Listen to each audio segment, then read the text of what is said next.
On December 21st, the story of Mark Hogenkamp in the movie Welcome to Marwen comes to Cinemark theaters.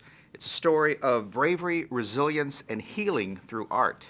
And I'm here with the director, producer, writer of the movie, Robert Zemeckis, and its star, Steve Carrell. Gentlemen, thanks for the time. Thank you. Robert, I want to start with you because this movie it came to you because of the 2010 documentary, Welcome to Marwen Core. What was it about the documentary that you saw that really inspired you to want to tell this story in a new way? Right. Well, first of all, I thought it was a beautiful story about an incredible man and his healing journey, and it's such a hopeful story how he turned tragedy into, a positive thing. And but what I really was impressed with was the fact that he healed through art. And I thought that that he had to create this art using these dolls to take these photographs of. And I thought that was a story that I could identify with, and I think a lot of people can identify with the idea of using art as a healing tool. And I thought the idea maybe of then going into his mind's eye and bringing these characters to life would actually be a really compelling feature movie. And Steve, you also saw the documentary, and I read that as soon as you saw it, you kind of like, I want to be a part of this somehow. What were the things about Mark after meeting him that really kind of drew you into the character and the things that you were able to draw from? It really spoke to me, the sense of human resiliency, the fact that here's a guy who has suffered so much and has lost so much, but in the face of it all, he hasn't become bitter and he hasn't become cynical. And I feel like bitter and cynical are two things that are very prevalent in our world today. And this to me was a palate cleanser. His story, him as a person, just made me feel better about the world.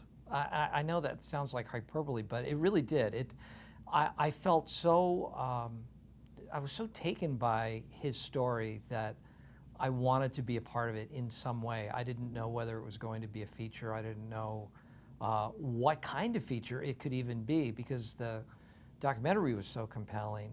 But in talking to Bob, he had this idea to take his artwork, take this alternative reality that he had created for himself and to expand it and to bring it to life. And I thought that is really interesting and exciting and could potentially be really fun to watch. You kind of had two roles in the movie, that of Mark himself, in kind of this pressure cooker life that he kind of was thrust into because of his tragedy. Yeah. And then you also had Captain Hoagie, who was a superhero stud of sorts. Yeah. How do you play off one to the other as you're developing the characters? Well, the easier one was playing the superhero stud because that relates to me closer in real life. I am much more that person, my everyday existence.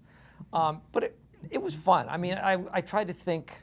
I've certainly thought about Mark, and there's a responsibility there because he's a real guy, and you want to do the essence of his character justice. And the other side of it is just an extension of Mark. It's like the best parts of who he is, the things he aspires to be. All that power and confidence that I think we all hope we have at certain moments of our lives. So I think that's really relatable. That alter ego in your head, and to see it come to life is a kind of fascinating thing.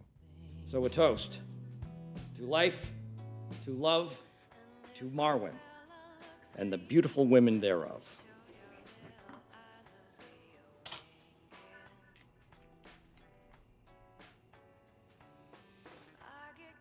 Now, Robert, we're used to seeing these great movies from you where you use technology, you're pushing kind of the boundaries of it.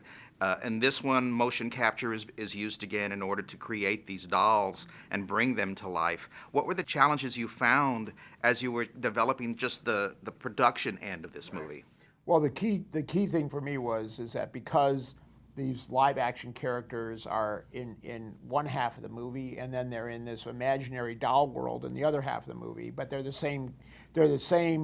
not the same characters exactly, but you want the audience to understand that the actor who's playing the doll is the same character as the actor in real life. So what I wanted to make sure is that the power of the emotional performance of these actors was translated onto the doll avatar, if you will.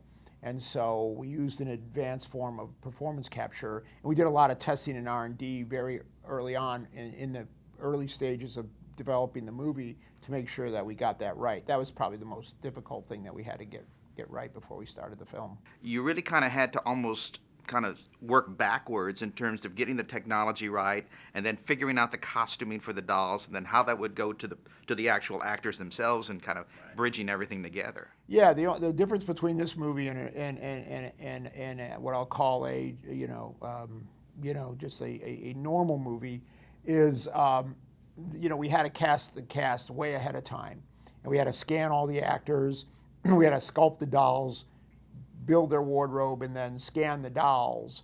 So we basically had to do that, and then we would shoot all the live action with the real dolls, and then shoot the performance capture where they were dolls. Steve, you like the way your doll turned out? And can we expect a whole line of Captain Hoagie action figures? I hope so. Maybe next Christmas time there'll be the Captain Hoagie action figure. It's very flattering. It's great to see yourself, but exponentially better looking than you are. I can dream that that's actually me.